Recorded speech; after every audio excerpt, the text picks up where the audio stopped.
Hello friends, ફરી એકવાર મારા કિચનમાં તમારું સ્વાગત છે. આજે આપણે બનાવીશું ક્રીમી અને ટેસ્ટી મલાઈ સેન્ડવિચ. એના માટે આપણે થોડા વેજીટેબલ ચોપ કરીને લીધા છે, થોડો રવો છે જેને આપણે ડ્રાય રોસ્ટ કરી લેવાનો છે, મલાઈ લીધી છે અને આદુ મરચાંની પેસ્ટ લીધી છે. રવો ધીમી ફ્લેમ પર 5 મિનિટ સુધી રોસ્ટ કરવાનો છે. 5 મિનિટ થાય એટલે એને ઉતારી અને ઠંડો થાય પછી એમાં મસાલા કરવાના છે. હવે એક બાઉલમાં આપણે જે ચોપ કરેલા હતા વેજીટેબલ તે થોડા લઈ લઈએ. બધો મસાલો એકસાથે આપણે મિક્સ નથી કરવાનો. તો મેં અહીંયા કેપ્સિકમ લીધા છે, કોબી છે, ગાજર છે. જો તમારે એમાં બાફેલા મકાઈના દાણા, કાંદા અથવા તમારું કોઈ બીજું મનપસંદ વેજીટેબલ હોય તે પણ તમે ઉમેરી શકો છો. મેં અહીંયા 3 જ વસ્તુ લીધી છે.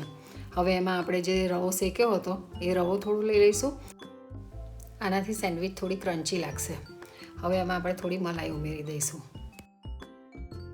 મલાઈથી મસાલામાં બાઇન્ડિંગ આવશે અને બ્રેડ ઉપર આપણે એક સરખો મસાલો ચોપડી શકીશું.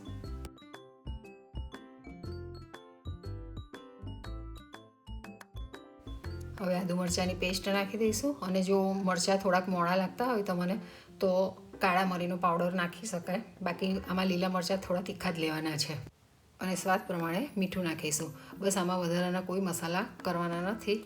આદુ મરચાંની પેસ્ટને મીઠું જ નાખવાનું છે. હવે મસાલો બરાબર મિક્સ કરી લઈએ અને મિક્સ કર્યા પછી જો થોડું ડ્રાય લાગે છે તો એની અંદર આપણે થોડી મલાઈ હજુ એડ કરી લઈશું અને થોડુંક ક્રીમી કરી નાખીશું એને. આ મસાલો થોડોક સ્પાઇસી રાખવાનો છે કારણ કે મલાઈના લીધે એકદમ માઇલ્ડ બનશે મસાલો એટલે.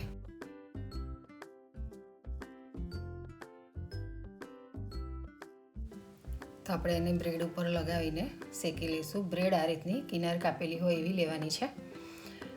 આમાં ચટણીનો ઉપયોગ મેં નથી કર્યો. જો તમારે લીલી ચટણી આની પર લગાડવી હોય તો લગાડી શકાય, પણ આ સેન્ડવિચ આવી રીતે પણ ટેસ્ટી જ લાગશે. અને જો તમારે હજુ વધારે ટેસ્ટફુલ ને લસણની ચટણીવાળો ટેસ્ટ જોઈતો હોય તો તમે એની પર ગ્રીન ચટણી લગાડી શકો છો. તો બધી સેન્ડવિચ તૈયાર કરી લઈએ. આ રીતે સિંગલ બ્રેડની સ્લાઇસ પર જ આપણે એને ચોપડીને તૈયાર કરવાની છે. ઉપર બીજી બ્રેડ મૂકવાની નથી.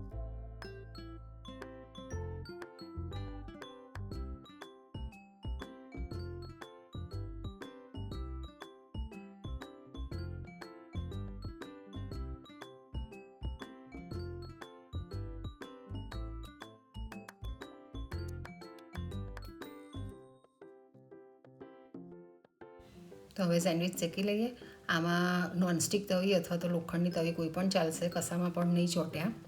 અને એક જ સાઈડ જરાક ઘી લગાડી અને આ રીતે પહેલાં ઊંધી સાઈડ આપણે શેકી લેવાનું છે અને પછી થોડીક બ્રાઉન થાય એટલે ધીરે રહીને પલટાઈ દેવાની છે. બીજી સાઈડ આપણે ઘી કે બટર લગાડવાની જરૂર નથી કારણ કે મલાઈમાં જ સેન્ડવિચ શેકાઈ જશે.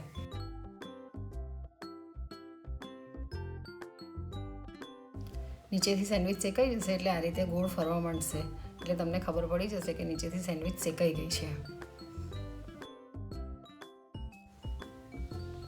તો અહીંયા આપણી સેન્ડવિચ શેકાઈને તૈયાર થઈ ગઈ છે.